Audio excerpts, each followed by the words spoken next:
Aimerais-tu échapper au modèle classique de travailler 40 à 50 heures par semaine pendant 40 ans pour enfin atteindre la retraite et profiter de la vie? Et si je te disais qu'il est possible de réduire ton temps de travail tout en obtenant les mêmes résultats, voire même plus? Et si au lieu d'attendre la retraite pour vivre pleinement, tu pouvais prendre des mini-retraites dès maintenant, voyager, explorer le monde, lancer des projets pendant que tu es encore plein d'énergie et motivé. Mais le problème, c'est que la plupart d'entre nous, on suit un modèle devenu presque automatique. Travailler toujours plus, être occupé en permanence et repousser la vraie liberté à plus tard. Mais la question qui se pose est la suivante.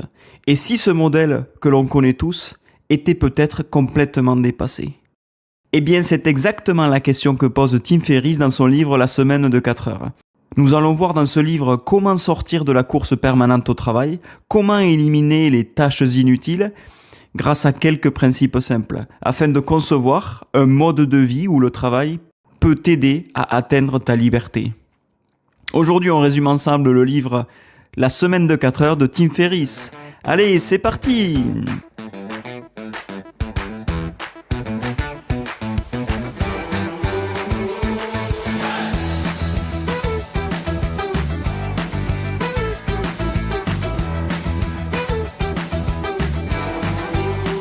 Très bonne semaine à tous et bienvenue une fois de plus dans les résumés du succès, le podcast dans lequel je vous résume avec vous un livre chaque semaine. Et pour cette nouvelle semaine, on va résumer ensemble la semaine de 4 heures. Le titre original c'est The 4-Hour Workweek, un livre édité en 2007, presque 20 ans déjà qu'il existe, écrit par un monsieur qui s'appelle Tim Ferriss, Timothy Ferriss, nom complet, qui jusqu'alors était inconnu en fait. Parce que c'est une personne qui a une histoire assez curieuse. C'est quelqu'un qui aime expérimenter. C'est un expérimentateur né. Il aime expérimenter sur son propre corps. Il aime expérimenter sur des thèmes d'entrepreneuriat. Il a réalisé beaucoup de choses, beaucoup d'investissements dans sa vie. C'est quelqu'un qui se dédie surtout à investir dans des entreprises qui débutent, des startups comme on les appelle. Il a commencé sa carrière d'entrepreneur au début des années 2000 en créant une entreprise qui s'appelait Brain Quicken. Dans cette entreprise de compléments nutritionnels, il consacrait des heures et des heures de travail, jusqu'à se fatiguer et n'en pouvoir plus. Et en quelque sorte, le livre qu'il a écrit, c'est une conséquence de cette expérience qu'il a acquise pour nous offrir une autre option que de travailler plus d'heures pour réussir. Ici, il va nous parler de comment il en est arrivé à être saturé de travail, à y consacrer 80 heures par semaine et comment il est passé de faire ça à exactement l'opposé. Et ce qu'il a fait à l'opposé, c'est gagner et récupérer du temps personnel pour consacrer son temps à énormément d'autres choses, de temps perso pour ses amis, pour sa famille, pour voyager, pour faire du sport, beaucoup de choses, bref, même de la danse. Mais surtout, il s'agit de récupérer donc son temps, sans cesser de générer des revenus. Parce que oui, si on se retrouve sans revenus, eh bien on ne peut plus vivre. Mais c'est de cela que traite le livre, de cette aventure de Tim Ferriss vers la liberté, de ce chemin qu'il a parcouru avec sa propre entreprise, et qu'il a même vendue plus tard. Maintenant, Tim Ferriss, il se consacre essentiellement à écrire des livres et à investir dans d'autres entreprises comme par exemple Facebook, Twitter, Evernote, Shopify et j'en passe, même Uber. En définitive, il sait où placer son argent. C'est un type très intelligent quand même. De plus, il y a quelques années, il a commencé à éditer chaque semaine un podcast qui s'appelle The Tim Ferriss Show. Et c'est, je pense, probablement le podcast numéro 1 au niveau mondial, avec des centaines de milliers de téléchargements. Où, en fait, dans ce podcast, il interviewe des gens qui ont réussi. Donc, c'est plus orienté entrepreneuriat. Si vous souhaitez y jeter un œil, je vous conseille d'aller le faire. Donc, dans ce livre, on va détruire des mythes, des connaissances que l'on a, des choses qui sont ancrées en nous. 2 mythes principaux. Le premier mythe, c'est qu'on a besoin de travailler minimum 40 heures par semaine pour obtenir des revenus élevés. On va voir qu'on a d'autres solutions pour ce faire. Le mythe numéro 2, c'est que l'on a besoin d'avoir énormément d'argent pour pouvoir mener la vie que l'on souhaite mener. Et ça, on n'a pas forcément besoin d'autant d'argent pour vivre la vie que l'on veut, que l'on rêve. Dans les deux cas, on parle d'argent. Et pourquoi on parle d'argent? Parce que forcément, c'est le nerf de la guerre. C'est le principal objectif de 90% des gens de pourquoi ils travaillent tous les jours. Et on va voir que la plupart d'entre nous, en fait, on vit une vie normale. Alors, ce qu'on va appeler vie normale, ce que d'autres livres appellent également la rat race. Comme on l'a vu dans le livre, par exemple, La retraite à 40 ans de Victor Laura. Et donc, c'est quoi la rat race? Eh bien, la rat race se base sur le fait que tu dois finir tes études, décrocher un travail, essayer de t'améliorer pour augmenter tes revenus et te tuer à la tâche du lundi au vendredi, voire même travailler le samedi ou le dimanche pour obtenir des revenus très élevés. Et donc Tim Ferriss, il était dans la rat race et il s'en est sorti. Et c'est ici qu'il va nous livrer ses solutions pour en sortir aussi. Le problème, c'est que quand on est dans cette rat race, on va chercher les moments de repos. Et c'est le week-end. Mais le week-end, il arrive et tu n'as plus de temps, tu n'as pas envie, tu n'as plus de force, plus d'énergie pour profiter de ce que tu as gagné de ton travail. Au final, c'est important de profiter de ce que l'on a acquis. Tu génères des revenus, ok, mais tu sacrifies ta liberté. Et c'est ça le problème que trouve Tim Ferriss là-dedans, c'est qu'on a besoin de temps libre. Le paradigme général dont parle Tim Ferriss ici, c'est qu'on travaille jusqu'à 65 ans pour garantir ta liberté, notre liberté, avec un argent qui puisse servir à mener une vie suffisante. Mais la question que l'on va se poser, et je pense que tu la connais déjà puisqu'on l'a abordée dans d'autres livres, est-ce que l'on souhaiterait attendre 65 ans pour profiter enfin de notre vie? Eh bien, je suis sûr qu'à 99% du temps, 99% d'entre nous, on dirait non. Et c'est normal. Le problème, c'est qu'on travaille donc nos 40 ans dans la vie, normal, on arrive à la retraite et on ne peut plus profiter. On est fatigué, on veut juste se reposer, bien qu'on aimerait peut-être voyager, profiter de notre famille. Et durant ces 40 ans que l'on a menés, que s'est-il passé durant ces 40 ans? Eh bien, tu as trop sacrifié tes meilleures années, tes années de plus grande énergie, au profit d'une vieillesse tranquille. Le problème, il est là. Et le livre, il va intéresser tout le monde, je pense. Que tu veuilles être entrepreneur, il y a d'excellentes idées pour les entrepreneurs. Et ça, je te le garantis. D'ailleurs, je t'invite à te le procurer pour le lire, en plus d'écouter ce résumé. Ou que tu sois même une personne avec un salaire fixe, salarié avec un travail fixe, qui pense que c'est la seule façon d'aborder la vie, eh bien, ce livre est fait pour toi. Mais les entrepreneurs, eux, ils ont déjà une petite idée de quelle est la solution. Ils savent déjà que ce n'est pas le seul chemin, que le salariat n'est pas le chemin idéal et même le seul chemin pour arriver à profiter de la liberté. Et beaucoup d'entre nous, on est coincés donc dans cette course de rats, donc dans cette rat race, dans la roue du hamster, comme on le dit dans d'autres livres. Et dans cette roue du hamster, tous les jours se ressemblent. Il existe une méthode derrière tout ça, c'est celle de la semaine de 4 heures pour résoudre cette routine. Mais attention, ici, l'objectif ici n'est pas d'arrêter de travailler pour toujours. Au contraire, le travail est bon, même très bon, quand on est satisfait de ce que l'on fait, que l'on est passionné par les actions réalisées dans notre quotidien, dans notre domaine de prédilection. Mais il ne faut pas tomber dans la nuit. Et ça, c'est un piège. Parce que mener une vie d'oisiveté et d'ennui, c'est pas bon. Ça te ronge à l'intérieur. Mais ce qui est bon, par contre, c'est de faire ce que tu aimes, de te dédier à quelque chose dans le domaine dans lequel tu es réellement bon et que tu apprécies faire. Et nous allons donc nous concentrer sur le fait de récupérer notre temps ici. De devenir maître de notre propre temps sans sacrifier nos revenus. Et ça, c'est difficile. Et dans le livre, Tim Ferriss, il va nous parler on va commencer à rentrer dans le livre, de 6 croyances que l'on a et qu'il faut que l'on change.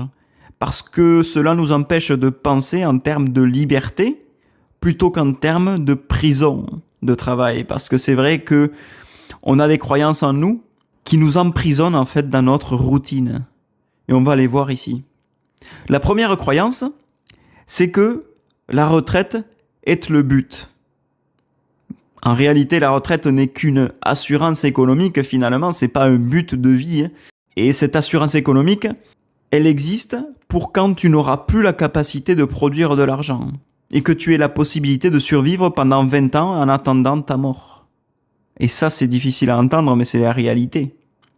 Et le problème, c'est qu'avec l'inflation, l'allongement de la durée de vie, l'argent épargné aujourd'hui qui ne vaudra plus rien dans 30 ans, peut-être parce que tu ne l'as pas investi, ou même nos cotisations de retraite qui ne seront plus suffisantes peut-être pour vivre, puisque le coût de la vie augmentera aussi.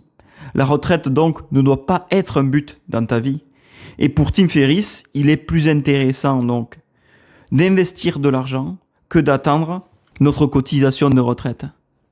Donc, premier but ici, c'est que la retraite, ce n'est pas un but dans la vie.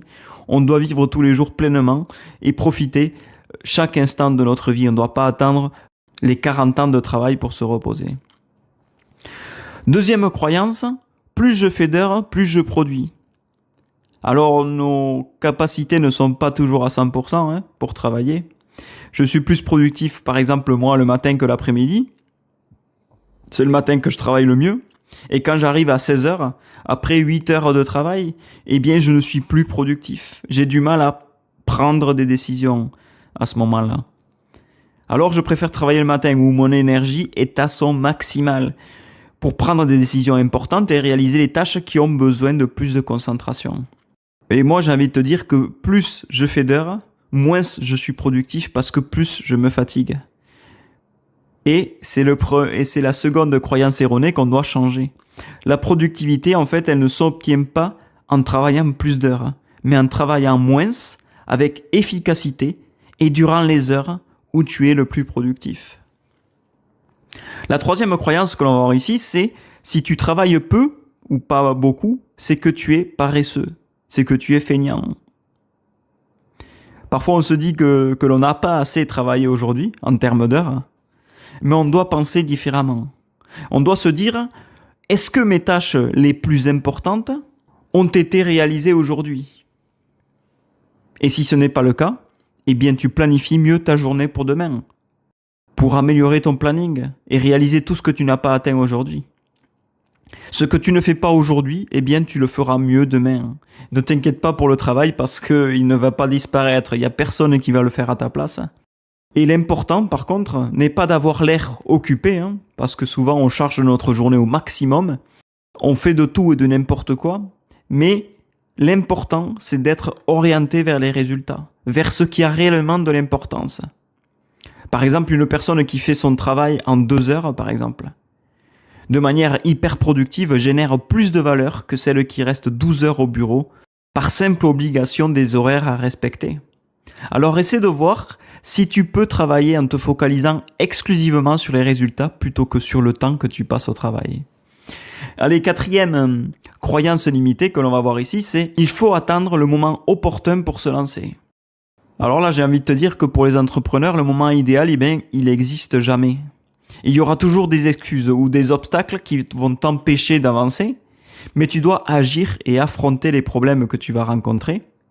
Sinon, tu ne te lanceras jamais. Tu dois passer à l'action. Passer à l'action, c'est comme sauter dans la piscine. Si tu restes au bord de la piscine en attendant que l'eau se réchauffe, ou en attendant que tu aies la force d'y aller, alors tu ne t'y jetteras jamais. La peur d'y aller, la peur de se jeter, la peur de se lancer, c'est normal. Et ce sont ces peurs spécifiques-là que tu dois surmonter pour obtenir des résultats extraordinaires. Alors, n'attends pas le bon moment et lance-toi parce qu'il n'y aura jamais de bon moment. L'argent est la solution de tous les maux. Ça, c'est la 5e croyance. Et c'est souvent un prétexte pour ne pas faire les choses. On se dit qu'on n'a pas d'argent pour créer une entreprise, par exemple. Alors qu'on va le voir prochainement, dans un autre livre, qu'on l'on résumera ensemble, on peut démarrer une entreprise avec très peu, voire même rien, comme dans le livre La Startup de $100. que nous verrons, je l'espère, très vite, car il est très intéressant. On se dit qu'on n'a jamais d'argent, et c'est une excuse en fait à la liberté. Parce que tu dois passer à l'action, même sans rien au départ. Tu verras que c'est possible parce que, par exemple, si tu veux créer une entreprise qui vend des produits physiques, eh bien oui, c'est sûr que tu auras besoin d'argent de départ pour commencer. Acheter des produits, louer un local pour les vendre, avoir un peu de stock. Mais si tu fais cette activité en ligne, par exemple, et que ces produits sont construits par une entreprise qui les stocke, toi, ce que tu vas faire, c'est créer une page web. Proposer des produits en ligne, par exemple, pour éviter de gérer du stock, pour éviter d'avoir des frais. Et quand les gens, tes futurs clients, vont les acheter, eh bien, ils vont commander directement à l'entreprise qui les a créés. Et toi, tu vas prendre la différence entre les deux. De cette manière, tu évites tous les problèmes de manque de stock, de place, de gestion, de location, et tu auras très peu de frais d'argent. Et ça, on va le voir dans un autre épisode. La 6e croyance, et la dernière, c'est que le plus riche est celui qui gagne le plus par mois. Alors j'ai envie de te dire que ça dépend. Par exemple, imagine 2 personnes, une d'entre elles touche 3 000 euros par mois, et l'autre 1 000 euros par mois. Alors, qui est le plus riche ? On dirait naturellement que c'est celui qui gagne 3 000 par mois qui est le plus riche. Bien sûr, moi je te dirais, par contre, que ça dépend. Parce qu'il faut prendre en compte le facteur temps dans cette équation. Combien de temps a mis celui qui a gagné 3 000 euros par mois pour les recevoir ? Combien d'heures a-t-il travaillé ? Eh bien, il a peut-être travaillé 50 heures par semaine. C'est énorme. Alors que celui qui en gagne 1 000 $ ou 1 000 euros, il a travaillé 2 heures par mois. Alors, qui est le plus riche ? En termes de qualité de vie, clairement celui qui a 1 000. Et c'est surtout qu'il est plus riche parce que s'il travaille 4 heures, peut-être qu'il touchera 2 000 et en 6 heures, il aura travaillé autant que celui qui a travaillé 50 heures. Et dans cette croyance, il faut que l'on décorrèle surtout les heures de travail de la quantité d'argent que l'on reçoit. Alors avec les croyances que l'on vient de voir ici, les principaux facteurs qui en ressortent sont les suivants. Je vais te les énumérer ici pour que tu t'en souviennes. Le plus riche, c'est celui qui a le plus de temps. L'argent n'est pas la solution à tout, ou encore on a vu qu'on doit sauter dans la piscine et ne pas attendre que l'eau se réchauffe, c'est-à-dire passer à l'action et ne pas attendre le moment opportun. On a vu aussi que la retraite n'est pas un but de la vie, mais qu'on doit profiter tous les jours de notre vie. Que travailler plus n'est pas la solution, mais il faut travailler moins, mais mieux. Et donc maintenant, on va voir comment déjouer ces fausses croyances. On va voir ensemble le modèle DEAL que nous propose Tim Ferriss dans le livre pour changer notre vie et surtout que l'on puisse vivre une vie qui a du sens pour nous. Alors le modèle DEAL, on va le déchiffrer ici ce modèle. Le D pour définition de sa vie idéale, le E pour éliminer tout ce qui est pas nécessaire, le A pour automatiser les actions qui peuvent l'être et le L pour enfin être libre de notre temps pour vivre une vie plus légère. On va commencer par les 4 piliers. Le premier pilier, c'est D pour définition et reprendre le contrôle de notre vie. On commence toujours par là, par définir ce que l'on veut. Parce que si tu ne définis pas ta vie, alors quelqu'un d'autre va le faire à ta place. Et en général, ce quelqu'un, c'est souvent la société. Et il nous faut, pour commencer, reprendre le contrôle sur notre vie. C'est indispensable pour avancer. On va commencer par redéfinir le succès et arrêter de suivre la vie par défaut. Depuis tout petit, on nous a vendu une idée très précise de la vie. À l'école, tu devais avoir de bonnes notes, avoir un bon diplôme, pour avoir un bon travail, pour travailler 40 ans, pour atteindre la retraite à 65 ans et ensuite profiter. Le problème, c'est que ce modèle n'a jamais été conçu pour te rendre libre. Et dans la semaine de 4 heures, Tim Ferriss nous dit clairement « Et si ce modèle était complètement faux ? Et si ce modèle était complètement dépassé ? Et s'il y avait une solution ?» Le vrai succès pour Tim Ferriss, ce n'est pas avoir beaucoup d'argent ou un poste prestigieux au sein d'une grosse entreprise. Le vrai succès pour Tim Ferriss, c'est contrôler ton temps.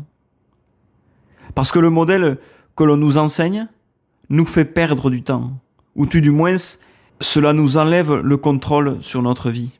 Parce que par exemple, l'argent, tu peux en regagner. Il te suffit de travailler. Mais le temps, lui, le temps, il est perdu à jamais. Tu ne pourras plus le rattraper. Alors pose-toi cette question. Préférerais-tu gagner de l'argent, plus d'argent, ou avoir plus de temps? Est-ce qu'aujourd'hui, tu as suffisamment de temps pour faire ce que tu aimes réellement faire dans ta vie? Souvent, on a des passions et nous n'avons pas le temps pour en profiter ou encore pouvoir passer du temps avec ce que l'on aime. Déjà, pour commencer, on va devoir clarifier ce que l'on veut vraiment. Parce que tout le monde attend de toi. Ce que tu veux vraiment toi. La majorité des gens ne savent même pas ce qu'ils veulent. Non pas parce qu'ils sont incapables, mais parce qu'on n'a jamais pris le temps de nous poser la question de ce que l'on veut vraiment. Et quand c'est comme ça, eh bien c'est la société qui choisit pour notre vie. Et ça, ce n'est pas bon du tout. Alors, il faut que l'on commence à clarifier ce que l'on veut pour savoir ce que l'on va faire de notre vie. Cela paraît logique, mais bien souvent, on ne prend pas le temps de définir ce que l'on veut de mieux pour notre vie. Pourtant, c'est fondamental. Alors ici, je vais te poser 3 questions. La première, c'est si l'argent n'était pas un problème, que ferais-tu de ta vie? Est-ce que tu ferais ce voyage que tu rêves? Est-ce que tu passerais plus de temps avec ce que tu aimes? Si tu savais que tu ne peux pas échouer, qu'oserais-tu faire? Est-ce que tu lancerais ton entreprise? Est-ce que tu ferais des choses incroyables? Et la dernière question, quelle vie vaudrait le coup pour toi d'être vécue? Ce sont des questions indispensables pour définir la vie que l'on veut vraiment, parce qu'on a souvent suivi le mouvement et on ne s'est jamais remis en question sur nos besoins réels, sur nos envies, sur nos passions, sur nos rêves. Est-ce qu'aujourd'hui tu vis la vie que tu rêves? Et Ferriss, lui, avec les questions que l'on vient de voir ici, il nous propose de faire passer les simples objectifs que l'on s'est fixés à des rêves concrets et peut-être même des rêves réalisables. Pas juste « je veux vivre une vie de rêve », mais définir tes projets de manière précise.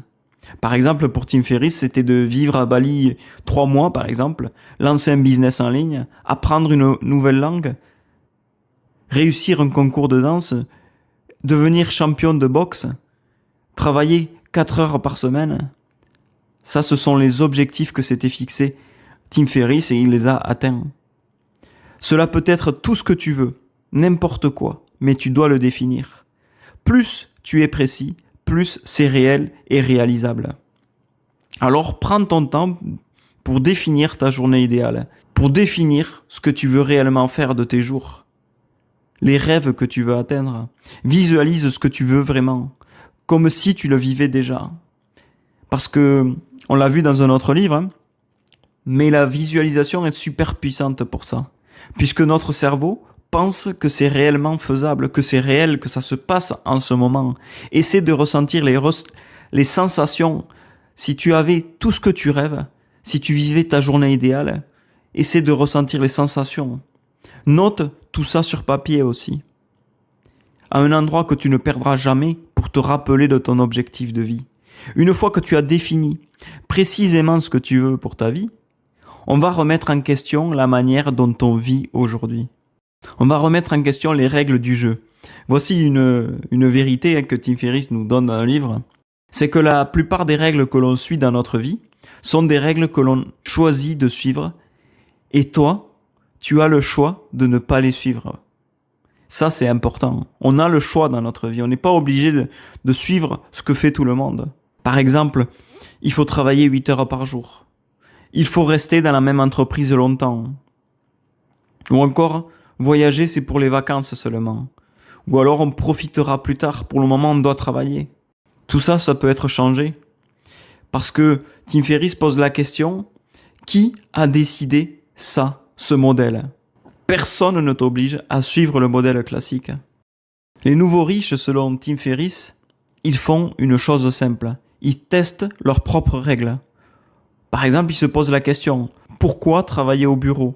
Pourquoi attendre la retraite pour être heureux? Pourquoi demander la permission à quelqu'un pour vivre ce que l'on a envie de vivre? Et là, on arrive à une idée intéressante. Et c'est puissant même. Ce qui te fait peur, eh bien c'est souvent exactement ce que tu dois faire. Est-ce que tu as peur de quitter ton travail? Est-ce que tu as peur de passer à l'action, de te lancer, de voyager? Tu as souvent une peur qui te dit « Et si j'échoue? Comment je vais remonter la pente? Et si je quitte mon entreprise? Je n'aurai pas de revenus. Et si je me lance? Que vont dire mes proches? Je vais être critiqué. » Cette peur-là, elle ne doit pas t'arrêter. C'est seulement un signal. Un signal que tu sors de ta zone de confort. Un signal que tu t'approches de quelque chose d'important pour toi. Cette peur, en fait, elle te fait progresser. Et plus tu surmontes cette peur, de façon répétée tous les jours, plus elle devient normale et banale. Ce que tu dois retenir ici, c'est une seule chose. Tu ne peux pas optimiser une vie que tu n'as pas définie. Et ensuite, tu dois éviter d'avoir peur.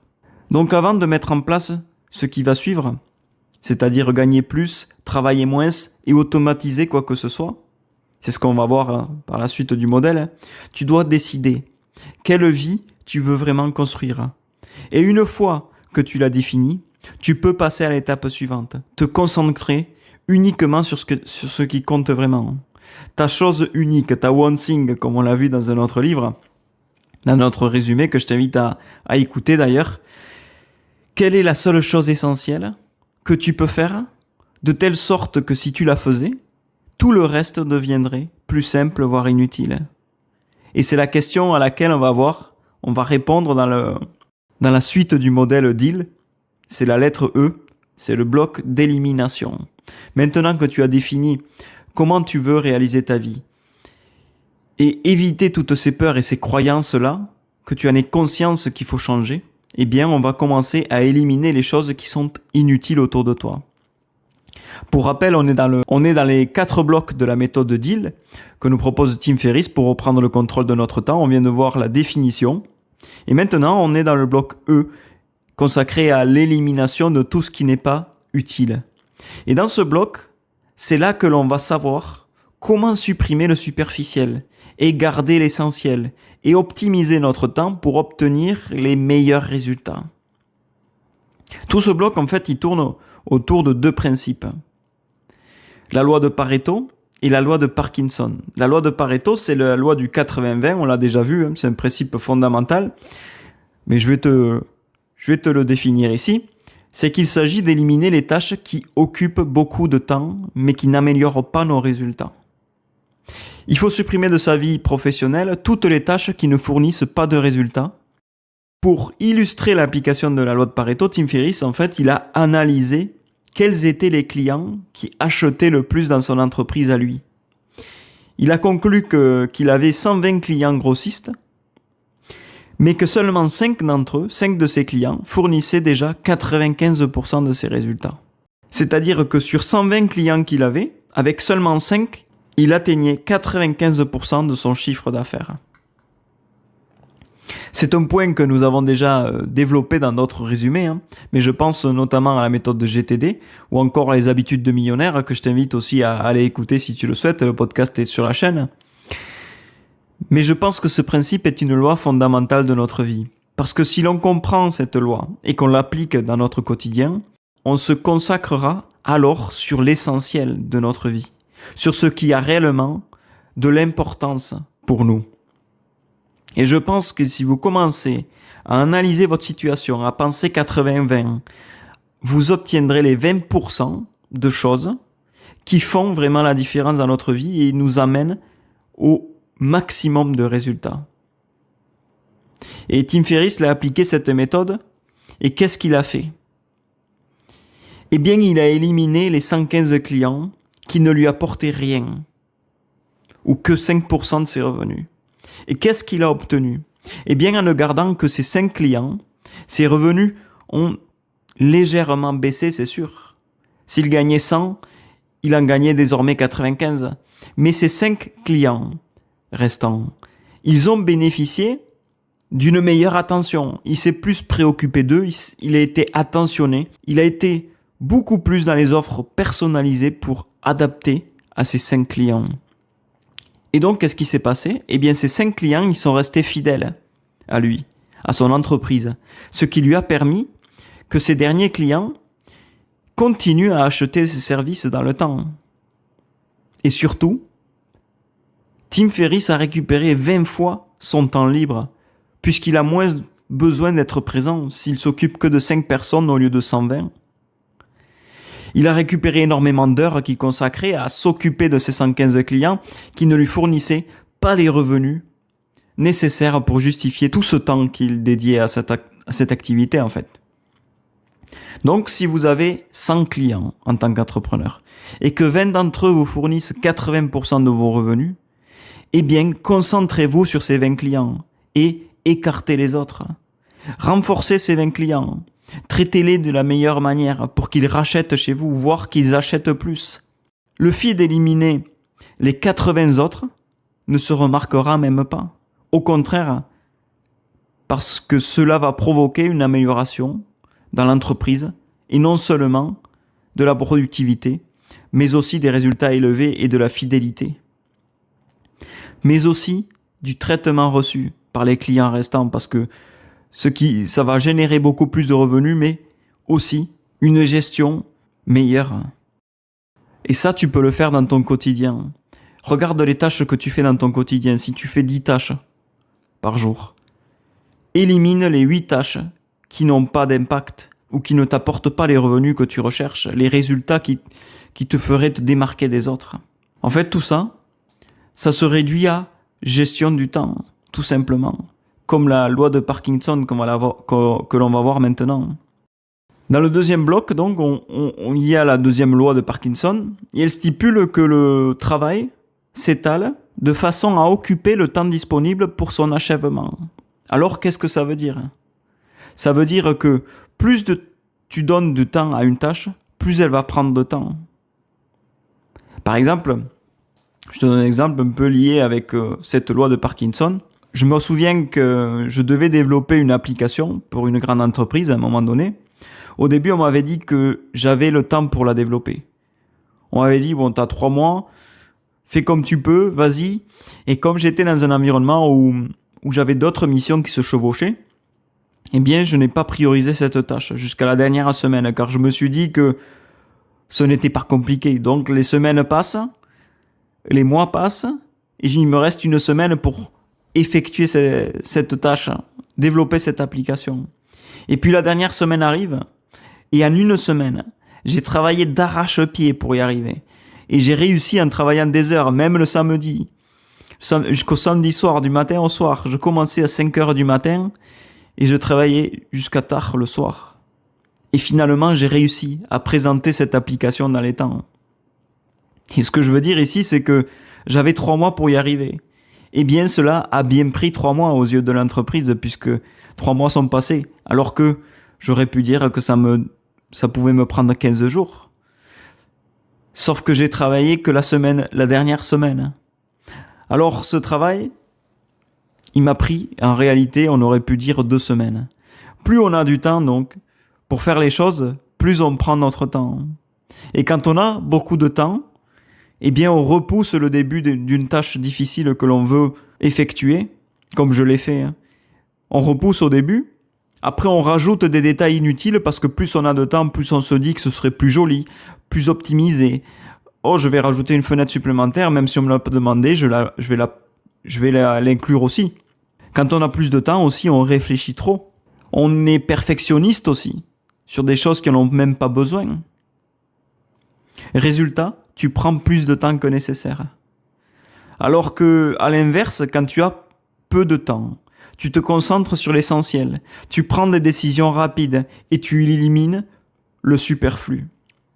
Et sur cette semaine où j'ai développé cette application, je suis allé à l'essentiel, sur le fonctionnel uniquement, pour présenter quelque chose.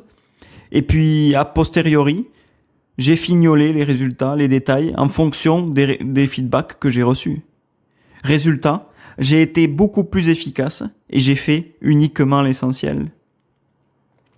Alors si vous avez un objectif, par exemple créer un site web fonctionnel en 60 jours, Eh bien, rappelez-vous que vous n'avez pas besoin du produit définitif, mais un produit minimum viable, un produit qui fonctionne. Est-ce que ça ne t'est jamais arrivé peut-être d'avoir une journée compliquée, où tu devais finir une tâche, mais au dernier moment on vous appelle quand vous êtes en train de faire cette tâche. Et à ce moment-là, eh bien on va plus vite. On termine une tâche en 20 minutes alors qu'elle nous prenait peut-être toute l'après-midi. Eh bien c'est la loi de Parkinson ça. Si vous vous donnez 30 minutes au lieu de 4 heures, vous gagnerez du temps pour vous-même. Ça veut dire que quoi ? C'est la pression qui vous fait avancer. C'est le résultat qui vous anime. Plus on a de temps, plus on le prend. Alors essayons d'optimiser notre temps et de se mettre un peu de pression pour atteindre nos objectifs plus tôt. On va passer au troisième bloc, et c'est le principe suivant, c'est celui de l'automatisation. Une fois que nous avons réduit nos tâches à l'essentiel, nous devons faire en sorte que notre entreprise travaille sans dépendre de nous.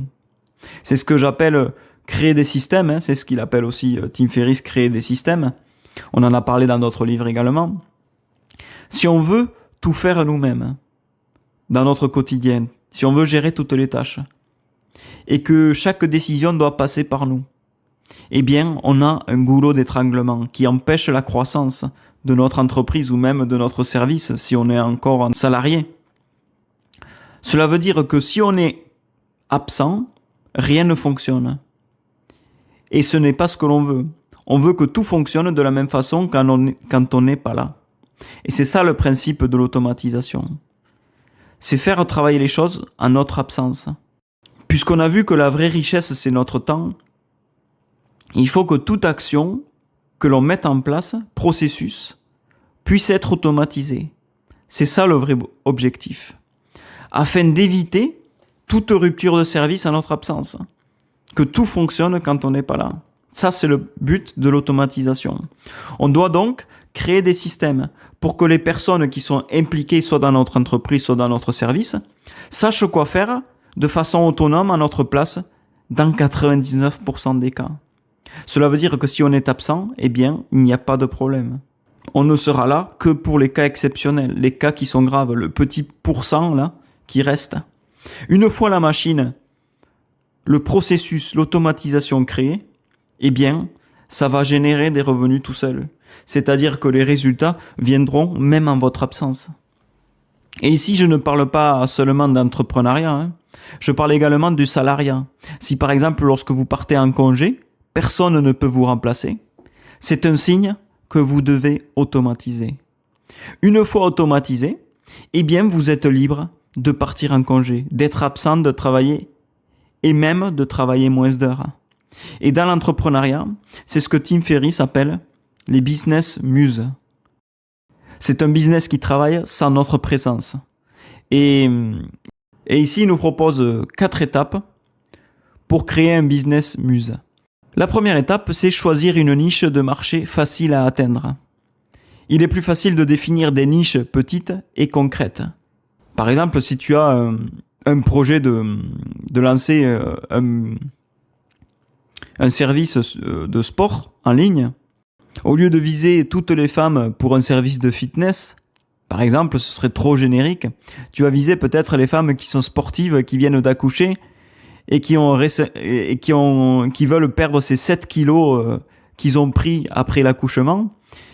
Eh bien, cette solution, ce produit, ce service que tu fournis, eh bien, c'est un micro-créneau, une micro-niche spécifique. Vous comprenez les besoins des femmes qui ont besoin de perdre du poids. Vous offrez une solution, par exemple, concrète pour laquelle vous pouvez facturer plus cher puisqu'il y a une petite niche et que c'est indispensable votre produit.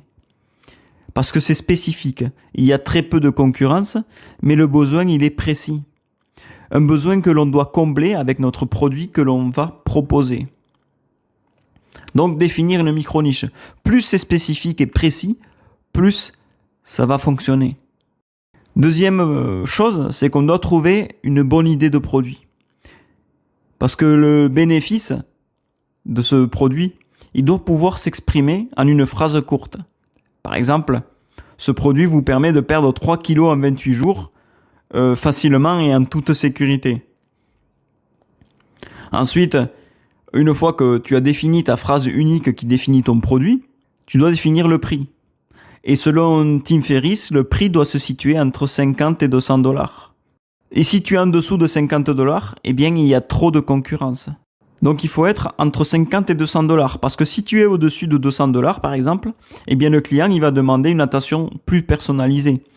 Il va peut-être demander du coaching. Et ça ne va pas être automatisable. Donc, un prix entre 50 et 200 dollars donne une image d'exclusivité et de valeur sans même être excessif en termes de prix. Si tu offres une formation, par exemple, eh bien, entre 50 et 200 dollars. Et donc, ton produit, il doit être réalisable en pas plus de 3 ou 4 semaines pour fabriquer ou livrer ton produit. Tu dois avoir aussi un support client. Si tu reçois beaucoup de questions de la part de tes clients, eh bien, essaie de lever 80% des doutes. Par le biais de, par exemple, une foire aux questions que tu mettrais sur ton site web permettant de répondre aux questions les plus fréquentes, par exemple. Cela va éviter de passer du temps au téléphone, en service après-vente ou des choses comme ça. Cela va te libérer du temps pour te focaliser sur le développement du produit ou de la stratégie de l'entreprise. Donc ici, pour rappel, on est sur les 4 étapes pour construire un business muse qui serait automatisable et qui travaillerait sans nous. La troisième étape, c'est d'obtenir un produit à commercialiser. On n'a pas besoin d'être un designer de produit, un constructeur ou un architecte. On peut tout simplement distribuer un produit déjà existant et même importer un produit d'Asie ou d'ailleurs qui peut être un distributeur exclusif d'un produit qu'on veut vendre. On peut aussi acquérir une licence pour une invention qui a été faite, c'est-à-dire qu'on va payer peut-être 5 à 10% à l'inventeur de ce produit et on n'a rien à créer du coup. Puisque le produit existe déjà, on a juste à vendre le produit. Une autre option aussi, ce serait de créer votre propre produit. Un infoproduit par exemple, un cours en ligne, un livre numérique, des vidéos.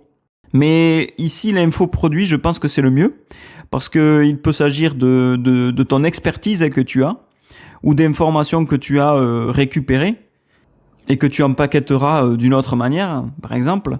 Le principal avantage de l'infoproduit, c'est qu'il n'a pas de frais. Si vous créez votre cours en ligne, par exemple, eh bien, vous le créez une fois. Donc, il y a déjà un gain de temps. Puisque ce produit-là créé une seule fois, tu peux le vendre autant de fois qu'il y a de clients disponibles à vous l'acheter. Et de plus, eh bien, il n'y a pas de stockage. Il n'y a rien, il n'y a pas de frais. Il y a peut-être juste les frais d'hébergement de votre site web. Et encore, il est possible de trouver d'autres solutions. Et je pense que l'infoproduit, c'est pour moi sur quoi il faut que tu t'orientes. Si tu veux automatiser quelque chose, c'est créer un produit en ligne qui ait très peu de frais et qui te permette d'être automatisable, que ça tourne, que ça te rapporte des revenus, même sans travailler. Et la quatrième et dernière étape, après avoir défini donc notre niche, notre idée et notre produit en ligne, eh bien, il faut tester si le business il fonctionne.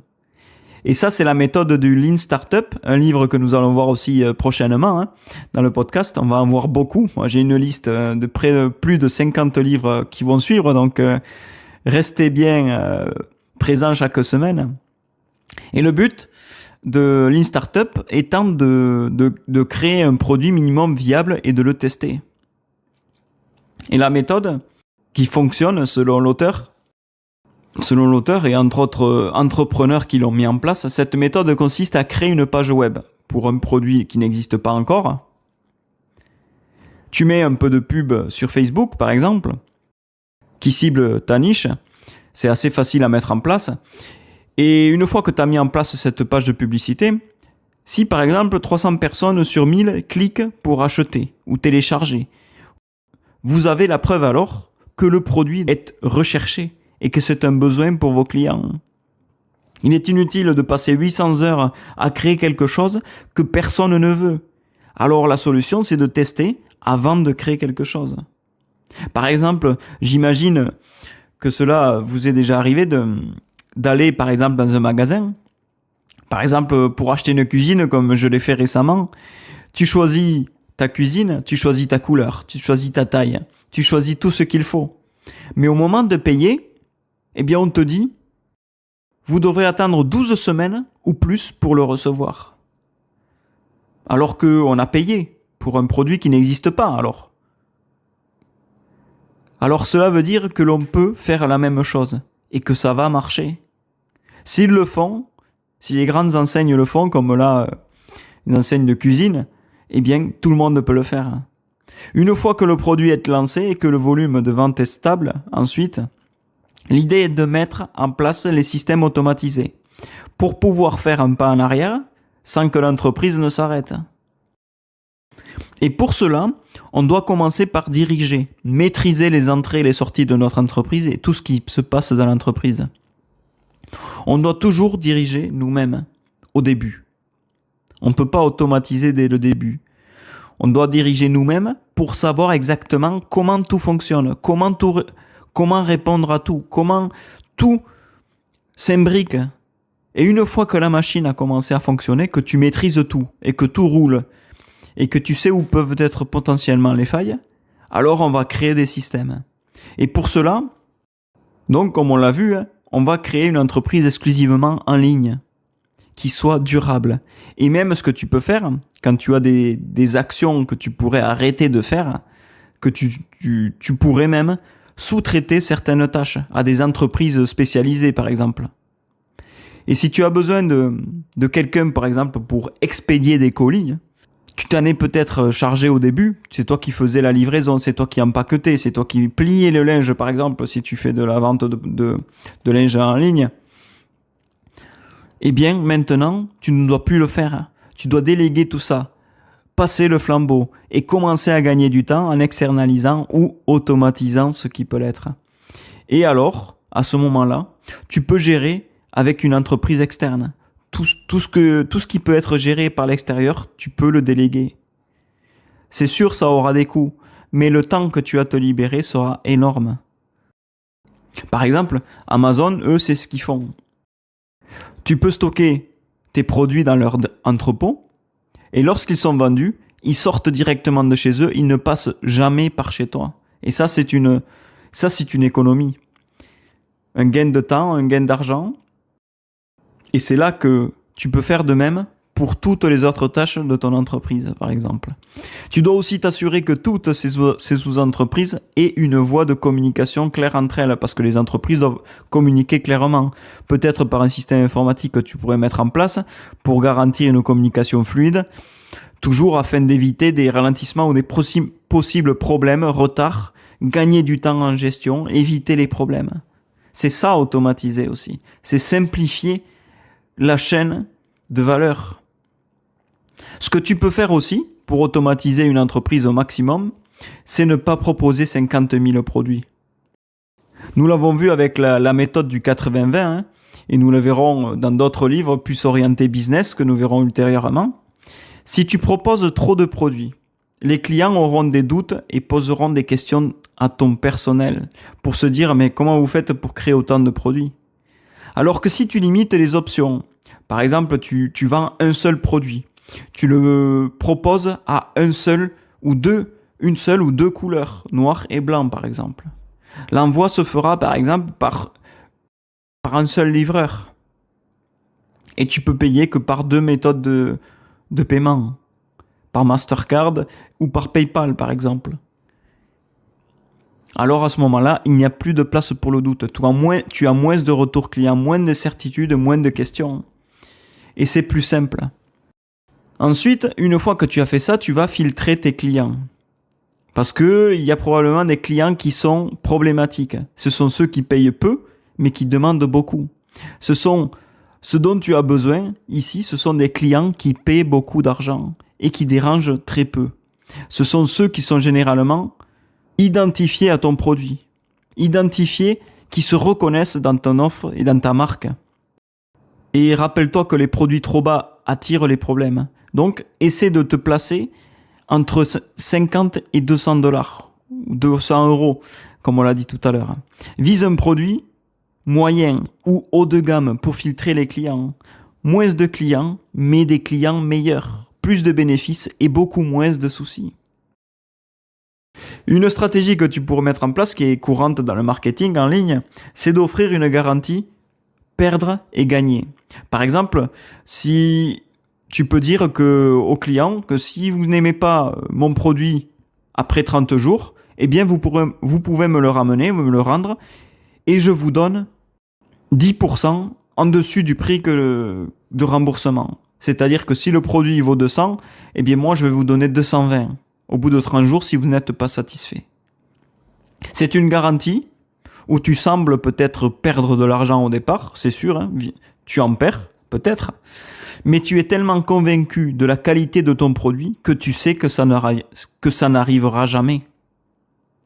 C'est ça le truc.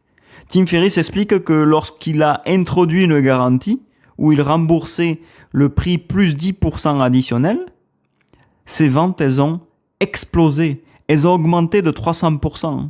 Et les retours produits, elles ont même diminué.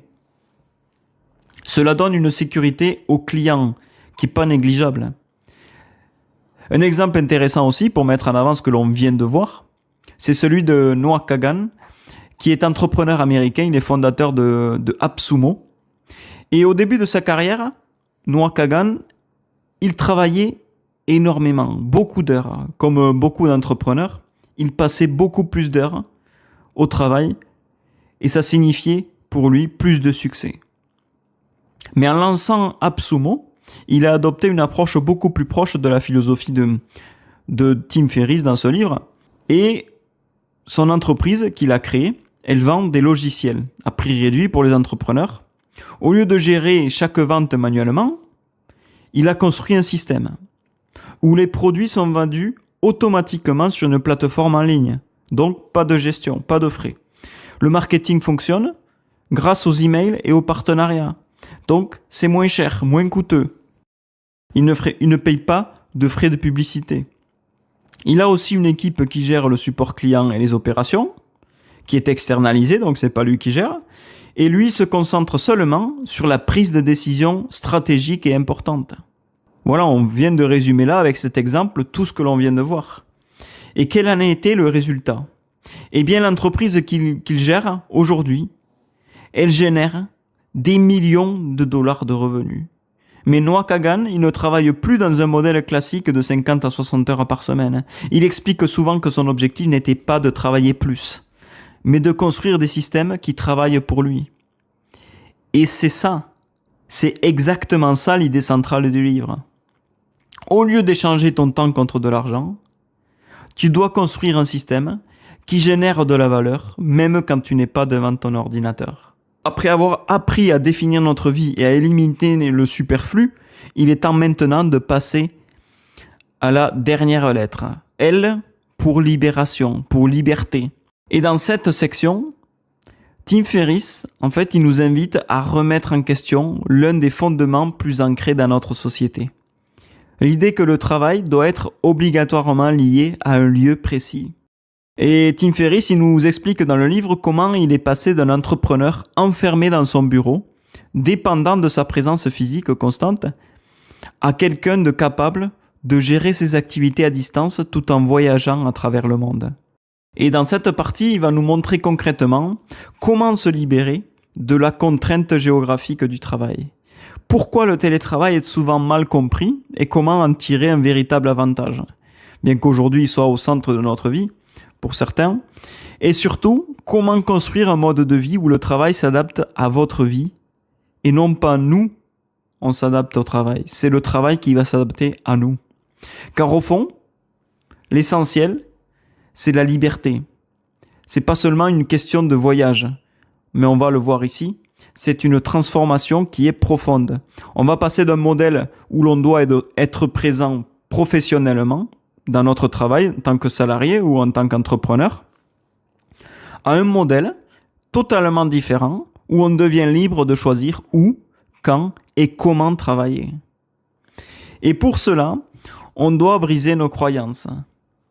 On doit briser le grand paradigme de notre société aujourd'hui, c'est qu'il faut travailler donc en présence, gérer tout rencontrer tout le monde tous les jours dans notre travail, que ce soit en tant que salarié ou entrepreneur, être présent tous les jours, c'est un premier paradigme.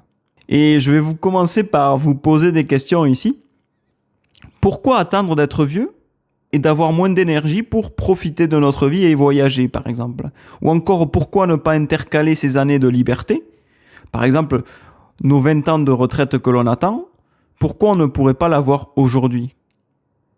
Pourquoi ne pas avoir des congés plus longs plutôt que d'avoir seulement nos 25 jours de base, ici en France, ça peut être pareil, ça peut être différent dans ton pays, mais on va se poser ces questions. Pourquoi pas profiter de la vie aujourd'hui où on a plus d'énergie? Pourquoi pas avoir des congés plus longs et des vacances plus longues? Et dans l'histoire, il y a toujours eu plus d'entrepreneurs que de salariés. Ça, c'est étonnant, parce qu'on a un paradigme. On se dit que maintenant, être salarié, c'est la vie, c'est normal, c'est la sécurité. Oui, c'est peut-être la sécurité. Mais l'histoire, elle nous dit autre chose. Pendant des siècles, le modèle dominant n'était pas le salariat, c'était l'autonomie. L'autonomie, c'est quoi? Eh bien, à l'époque, la majorité des gens étaient artisans, commerçants, agriculteurs, indépendants. On produisait nous-mêmes, on vendait nous-mêmes et on échangeait ce qu'on avait. Notre revenu dépendait directement de notre activité, de ce que l'on faisait, de nos résultats. On n'avait pas de patron, pas de fiche de paie, on n'avait pas de 9h à 17h, le classique boulot 9h à 17h. Et puis l'ère industrielle est arrivée, qui a été un tournant pour notre société. Et là, tout a changé, puisqu'il y a eu l'arrivée des machines, des usines, de la production de masse. On a besoin de quelque chose de nouveau. On a besoin de travailleurs qui sont organisés, disciplinés, présents au même endroit, au même moment. Et c'est là que naît, finalement, le salariat moderne. Et le salariat moderne, c'est quoi? C'est le modèle industriel. C'est l'efficacité avant la liberté. C'est travailler dans des usines, dans des entreprises qui fonctionnent avec une logique simple, standardisée, répétée, contrôler la production, contrôler la rentabilité, puisque ça c'est forcément obligatoire, la rentabilité, on en veut toujours plus. Et celui qui n'est pas rentable, eh bien, il ne reste pas dans l'entreprise. Donc, ils ont créé un système où on est payé à l'heure, où on est mensuellement payé, donc avec un salaire fixe, où on a un poste précis, un poste fixe, où on répète la même tâche tous les jours, sans arrêt, encore et encore. Et surtout, où l'employé, le salarié, échange son temps contre de l'argent. Et ce modèle, il est efficace. Bien sûr qu'il est efficace, mais pour produire en masse, pour avoir des résultats communs, structurer l'économie et enrichir sur tous les pays. Mais le problème, c'est quoi? C'est qu'en arrière-plan, on oublie le salarié. Ce modèle sacrifie quelque chose d'important pour tous. Eh bien, c'est l'autonomie et l'obtention de revenus limités. On n'a pas de revenus illimités, on est limité par notre salaire. Il n'y a pas d'augmentation constante. Un autre problème qui survient ensuite, eh bien, c'est l'école. C'est ce que l'on pourrait appeler littéralement une usine à salariés. On a adapté l'éducation à ce nouveau monde, à ce nouveau modèle d'usine. Et le système scolaire est conçu aujourd'hui pour suivre des horaires précis, pour obéir à des consignes précises, pour rester assis toute la journée, pour produire un travail standardisé. Et celui qui ne suit pas, qu'est-ce qui se passe? Eh bien, il est puni. Ou on lui dit qu'il n'est pas capable de réaliser ses études. Exactement comme dans une usine, au final. Et l'objectif de tout ça, c'est de former de bons employés et pas des créateurs de valeur indépendants, pas des entrepreneurs. C'est ça le vrai problème. Et pendant longtemps, ce modèle a fonctionné très bien. On avait un emploi stable, un salaire régulier, la sécurité, la retraite qui arrivait. Et le deal était simple. Donne ton temps et on te donne de la stabilité, de la sécurité. Et pour beaucoup d'entre nous, eh bien, c'est une excellente affaire. Pas de risque, zone de confort et pas plus de temps libre, par contre. Et ça, c'est le point négatif. Aujourd'hui, il y a des changements qui arrivent. Depuis quelques années déjà, le monde commence à changer, le monde se fissure.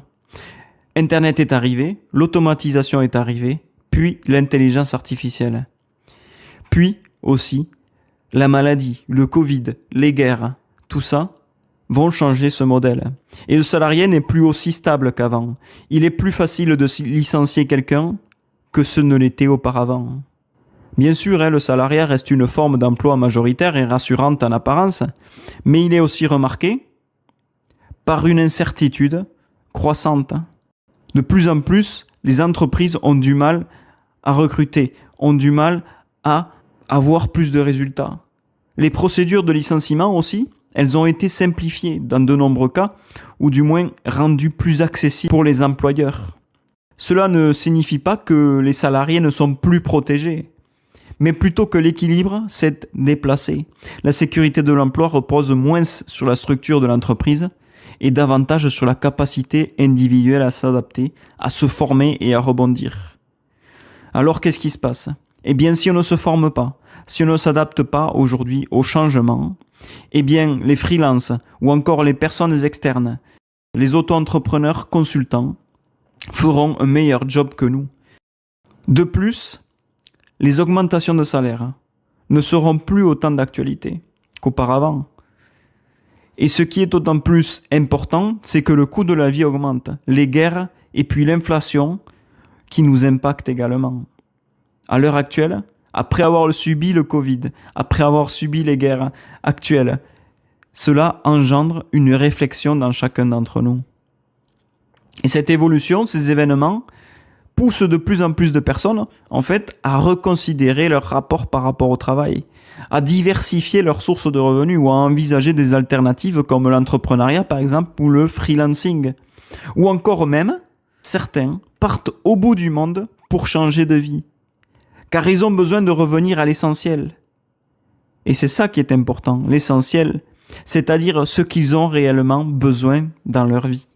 Et aujourd'hui, dans le monde du travail, c'est en train de changer tout ça. Les opportunités d'indépendance vont exploser. Le freelancing, le business en ligne, la création de contenu et même le télétravail. On revient en quelque sorte à un modèle ancien, mais avec de nouveaux outils. Aujourd'hui, tu peux créer une activité depuis ton ordinateur, depuis chez toi, vendre dans le monde entier, automatiser une partie de ton revenu. Et tout ça sans usine et sans capital de départ. C'est exactement l'esprit que défend Tim Ferriss dans son livre. On doit reprendre le contrôle de notre travail comme on le faisait avant en tant qu'entrepreneur, mais en mieux, avec de meilleurs outils. Mais attention, tout ça, ça ne veut pas dire que le salariat est mauvais, loin de là, mais simplement que ce n'est pas la seule option. Et surtout, ce n'est pas forcément la meilleure option pour devenir libre de notre temps. Et maintenant, on va voir que l'on peut tout changer et devenir libre. Tu peux éliminer les choses qui ne servent à rien. Tu peux automatiser les choses qui peuvent l'être. Mais en tant que salarié, tu dois être physiquement quelque part, à des horaires imposés, et tu n'es pas libre. Et la libération, c'est le moment où tu reprends le contrôle de ton temps, de ton lieu, de ton rythme de vie. Et ça, même si tu es salarié. Et quand Tim Ferriss écrit La semaine de 4 heures, le travail à distance est presque marginal, inexistant. À l'époque, travailler hors du bureau, en 2007, est perçu comme risqué, peu sérieux ou voire même impossible dans beaucoup d'entreprises.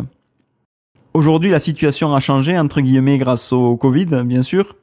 Le télétravail s'est démocratisé, mais attention à ne pas tomber dans un piège, puisque le télétravail ne veut pas dire liberté. Tu peux être chez toi, enchaîner les réunions toute la journée, répondre à des messages en continu, suivre des horaires rigides imposés, ou même travailler plus parce qu'on a moins de temps de transport, et au final, pas gagner plus, juste changer de décor plutôt que d'être en entreprise. Tu es chez toi, mais tu es toujours prisonnier par les heures de travail. Mais voilà, la liberté, c'est ce qu'on va voir ici, c'est que la vraie liberté, c'est pas la liberté de lieu, mais la liberté du contrôle de notre temps. Ce qui compte, ce n'est pas où tu travailles, mais comment tu travailles. La véritable liberté géographique repose sur travailler quand tu es le plus efficace et non quand on te l'impose.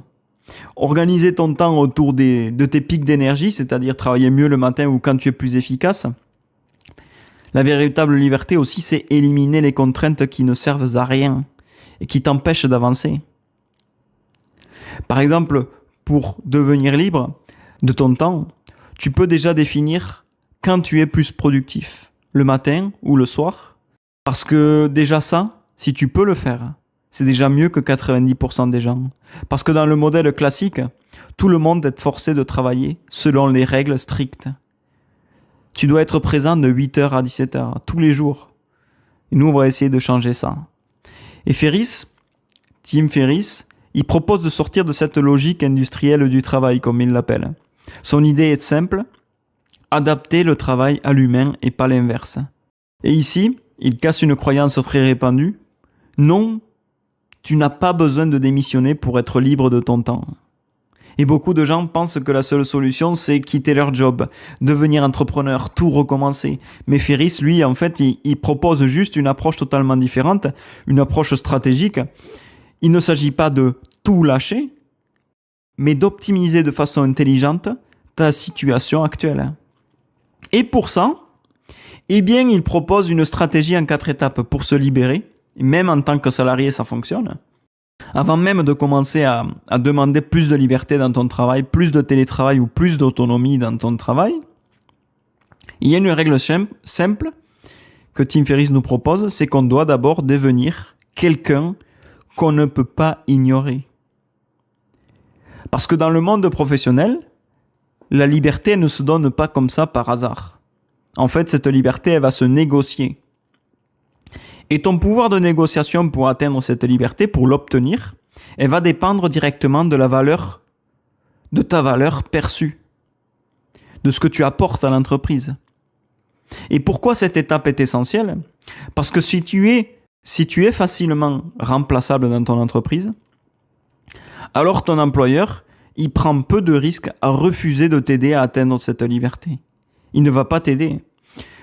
Si tu es facilement remplaçable, tu n'as aucun levier réel pour justifier ce besoin de télétravail ou d'horaire flexible, par exemple. Si tu es facilement remplaçable, toute demande que tu vas faire devient fragile et peu rassurante pour l'employeur. Alors, qu'est-ce que tu dois faire pour changer ça ?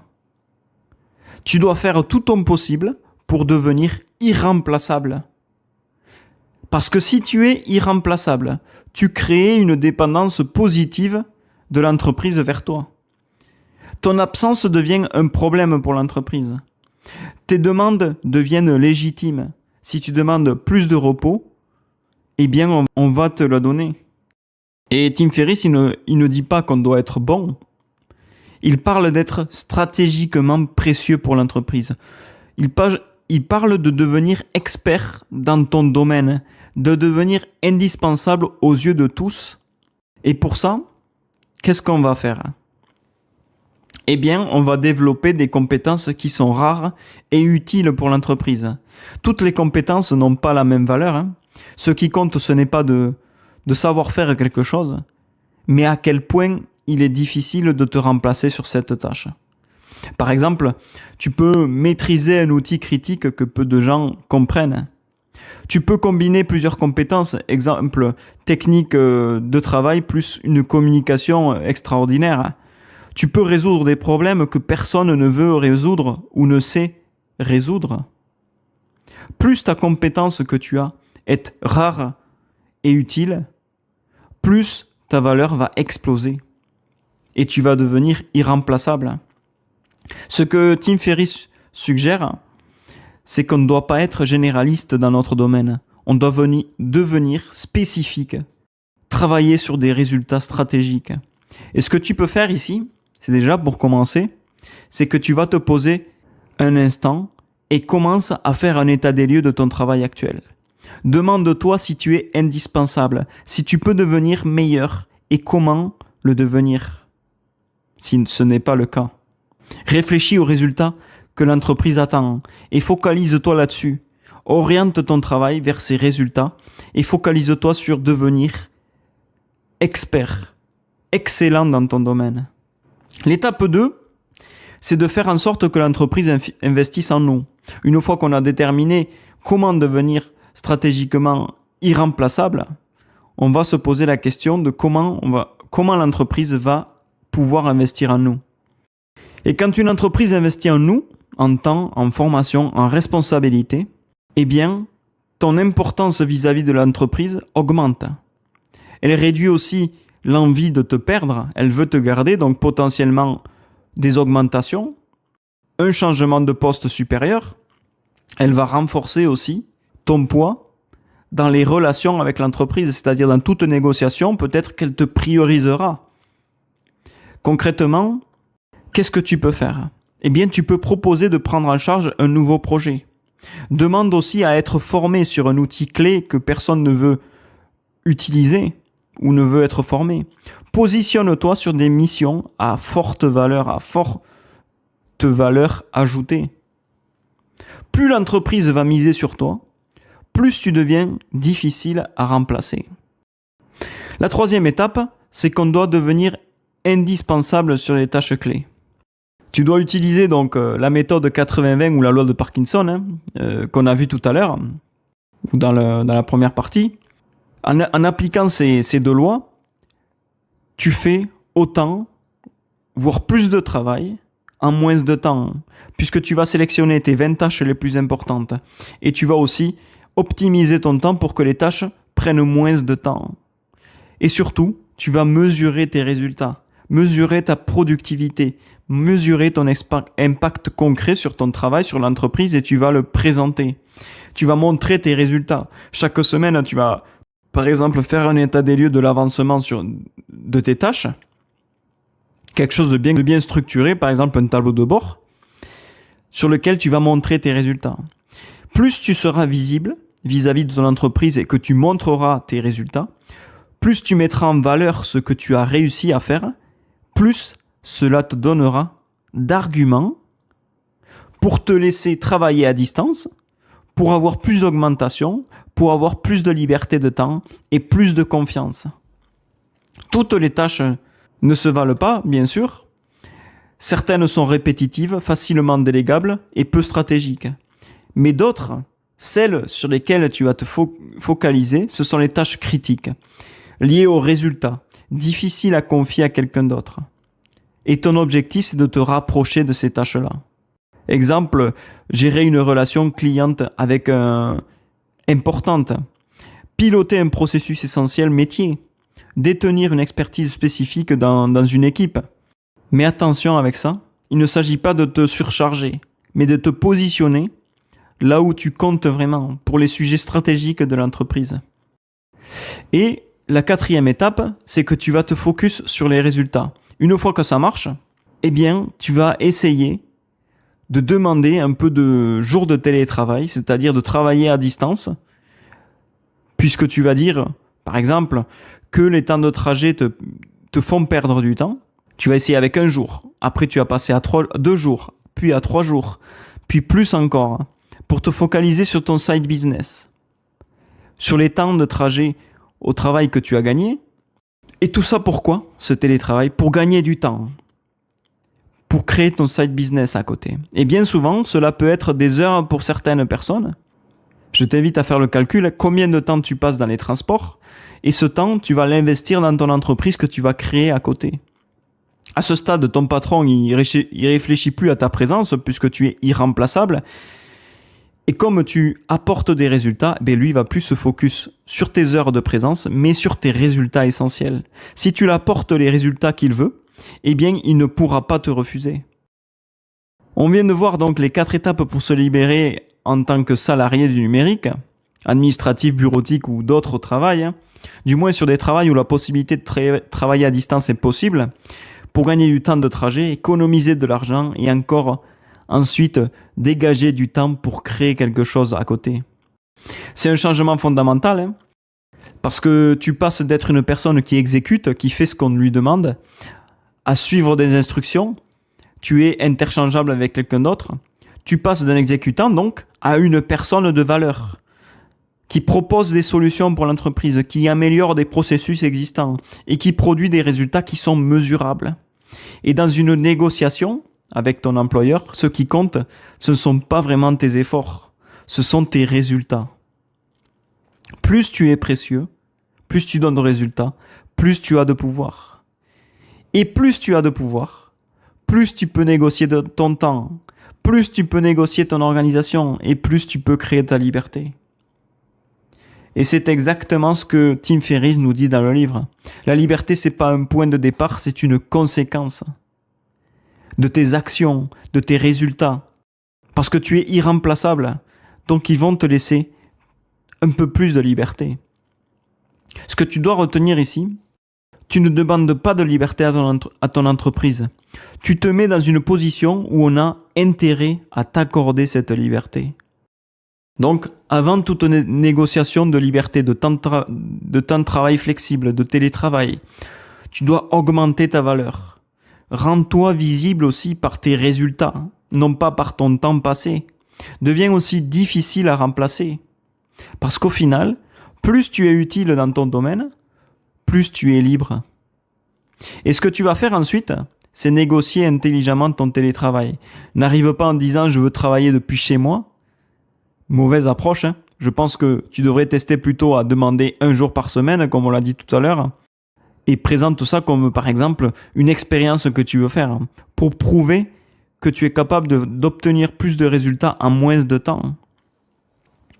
Et aussi pour dire que tu auras une meilleure stabilité entre ta vie professionnelle et personnelle. Bien qu'aujourd'hui le télétravail soit au cœur de la plupart des métiers du numérique, il est donc plus facile de le faire, donc tu auras plus de chances qu'ils acceptent. Mais certains autres métiers, malheureusement, ne le permettent pas. Et c'est pour cela qu'il faut trouver le moyen de se dégager du temps. Et comment faire pour des métiers sur lesquels ce n'est pas possible ?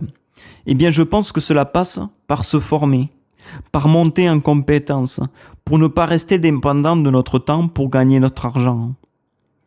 On doit développer un side business digital à côté de notre travail. Et je sais bien que ça prend du temps, mais je pense que ça peut changer ta vie, si tu peux le faire. Ce que tu peux faire, par exemple, pour démarrer, définis ce qui t'intéresse, ce qui te passionne. Définis quelque chose de problématique dans ce domaine. Essaie de trouver des gens qui ont ce problème, une communauté dans laquelle tu peux entrer dans ce domaine et commence à récupérer des informations. Une fois que tu as fait ça, que tu es dans cette communauté, que tu vois les problématiques rencontrées, essaie de proposer un service en ligne sans frais.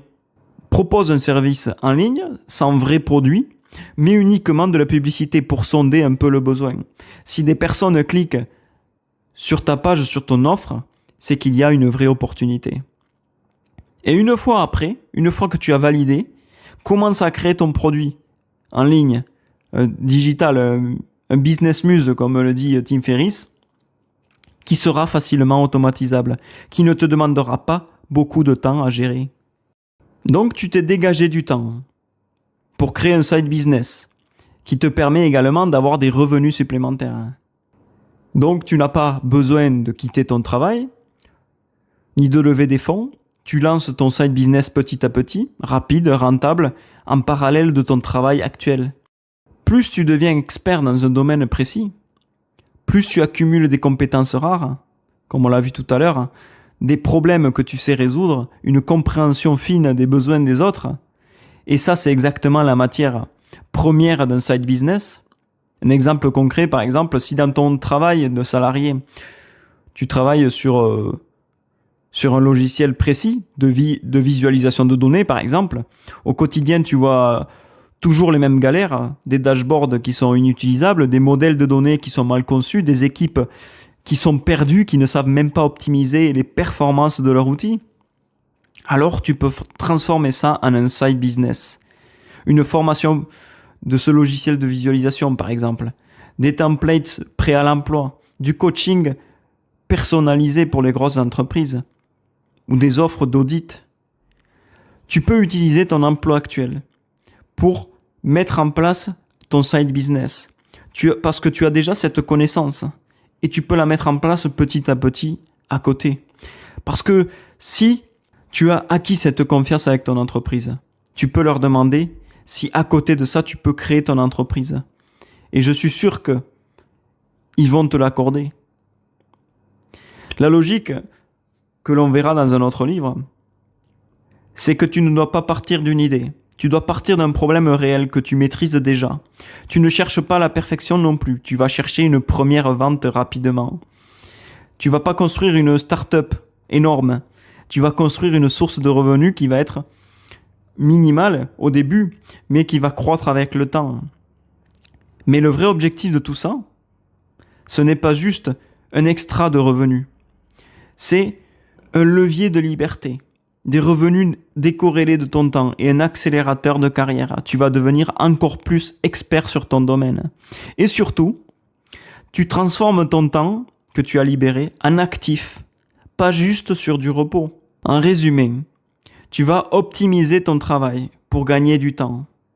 Et tu vas utiliser ce temps pour construire quelque chose qui t'appartient.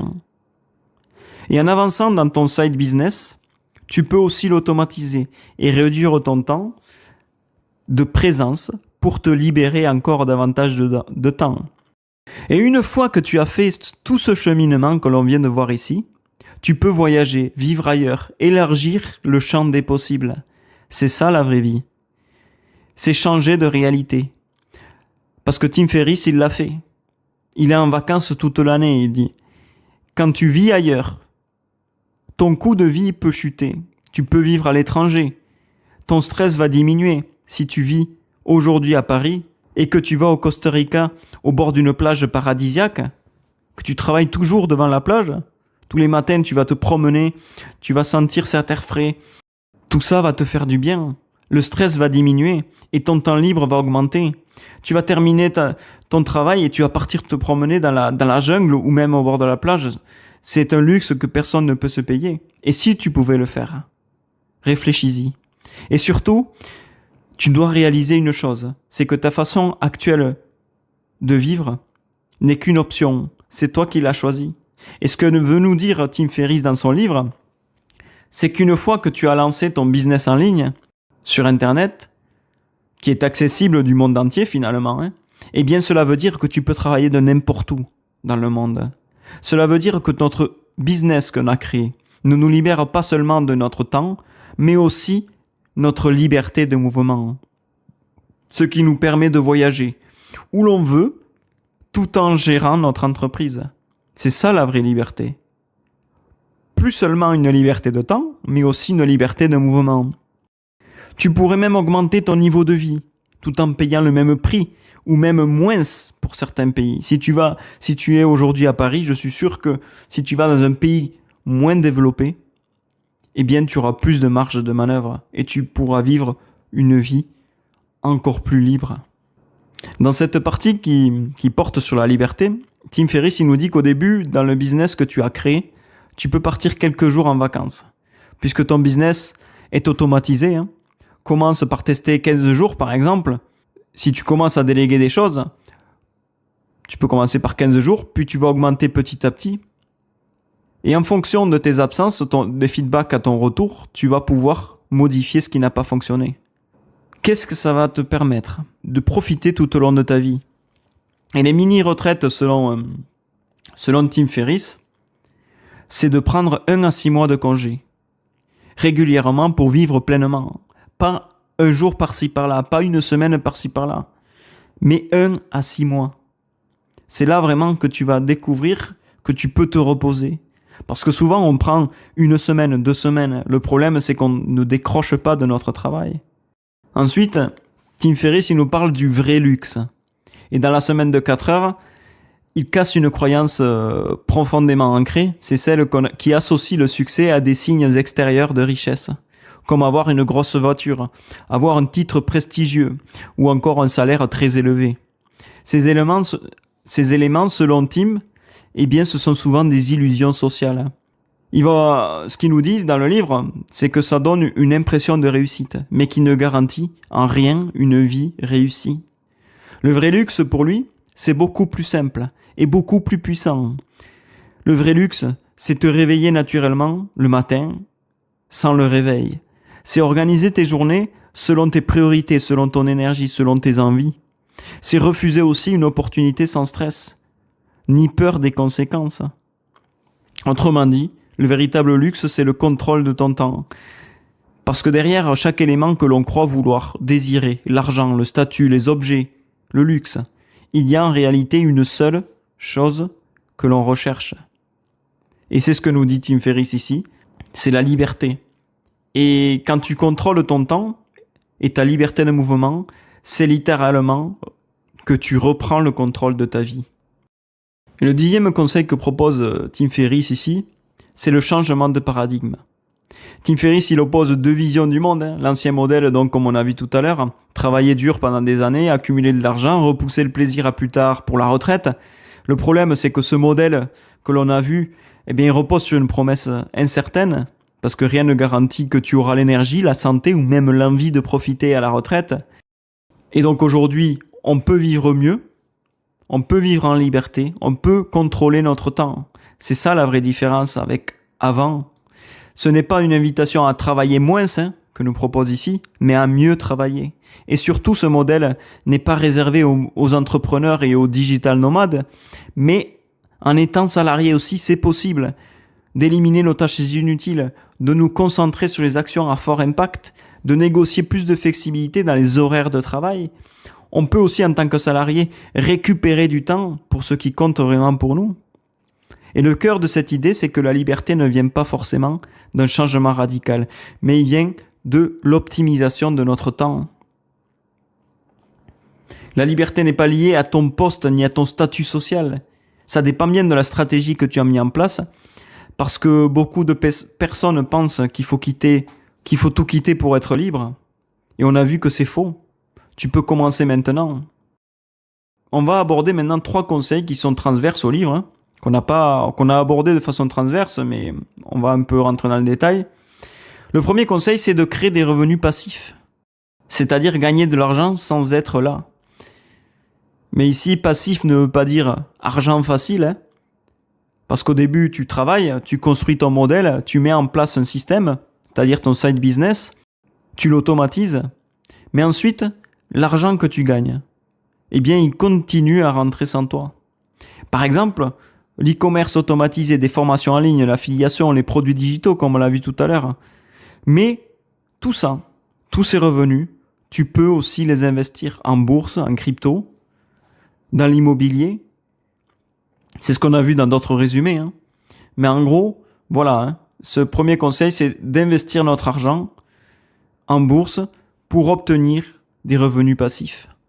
Le deuxième conseil, c'est le batching. C'est reprendre le contrôle de notre temps, un peu comme on l'a vu tout à l'heure avec le 80-20 ou la loi de Parkinson, mais c'est surtout regrouper les tâches entre elles pour optimiser du temps.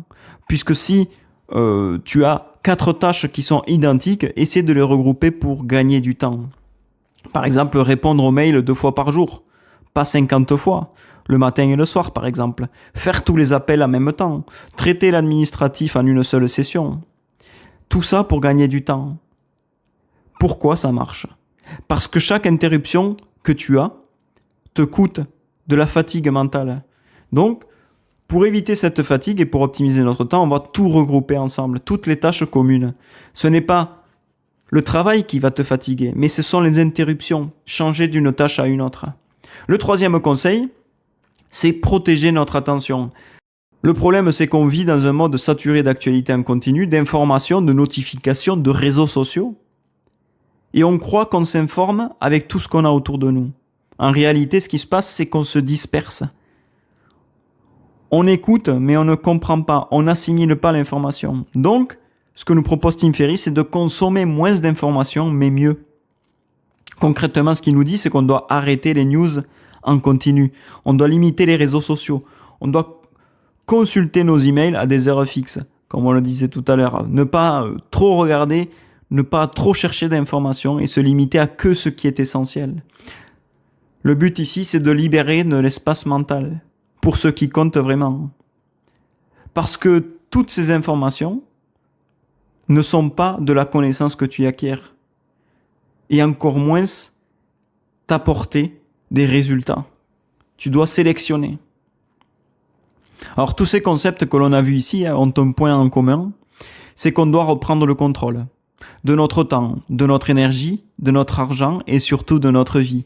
Puisque tout ce que l'on vient de voir ici dégage du temps.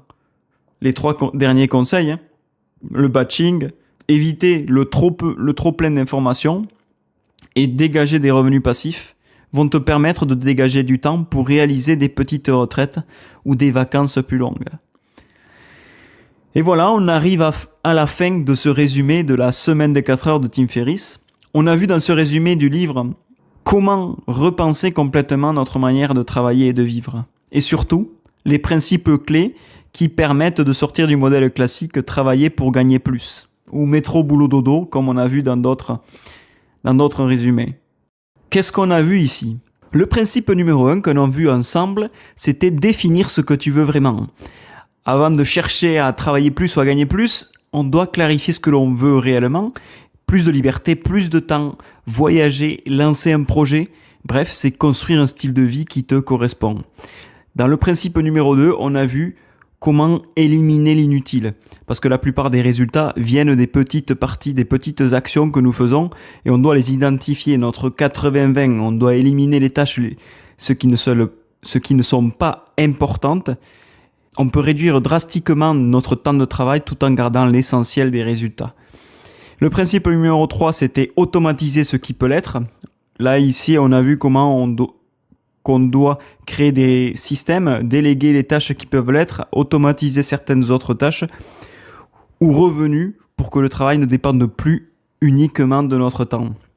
Et le dernier principe, c'était se libérer, utiliser la liberté qu'on retrouve après avoir dégagé notre temps et avoir utilisé le travail à distance pour pouvoir garder du temps pour nous, pour créer notre side business, ce qui va nous procurer en fait de la liberté de temps aussi pour faire d'autres choses. On a vu aussi que si on automatisait notre business, eh bien on pouvait voyager, prendre des mini-retraites, avoir des congés plus longs et pas attendre seulement les 65 ans pour atteindre la retraite. On vient de résumer ensemble donc un livre devenu un classique de l'entrepreneuriat et du développement personnel, écrit par Tim Ferriss, donc cet entrepreneur qui a commencé jeune. C'est un livre qui nous remet en question sur une idée profondément ancrée dans la société, c'est celle que la réussite passe forcément par plus d'heures de travail.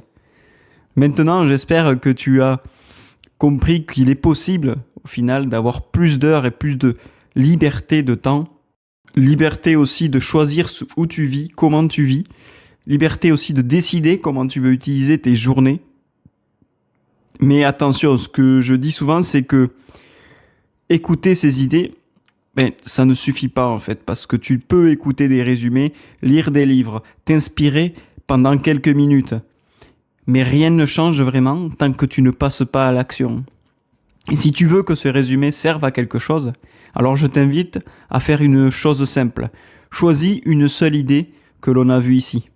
Une seule. Peut-être que tu peux commencer par éliminer une tâche qui est inutile. Peut-être que tu peux aussi automatiser quelque chose. Ou peut-être également commencer à réfléchir au style de vie que tu veux vraiment vivre. Une petite décision maintenant, un premier pas, parce que c'est comme ça que la liberté commence. Elle commence par prendre une décision aujourd'hui, du choix de vie que tu veux vraiment. Arrêter d'attendre le bon moment pour commencer, arrêter de repousser la vie que tu veux vivre et commence à la construire dès maintenant. Et je te remercie énormément d'avoir été là pour ce résumé. C'est toi qui m'écoutes, qui me booste toutes les semaines à réaliser ce podcast, à résumer ce livre chaque semaine, qui me donne envie et la force de continuer. Donc si tu veux m'aider à continuer à te résumer davantage de livres et à t'apporter encore plus de valeur avec ces podcasts, pense à laisser un j'aime et à t'abonner si tu le souhaites. Merci surtout d'investir ton temps en toi-même, car c'est ça le plus important. Et comme toujours, je t'invite à appliquer, à expérimenter et à passer à l'action, parce que c'est là, et seulement là, que commencent les vrais résultats. Allez, à la semaine prochaine pour un nouvel épisode.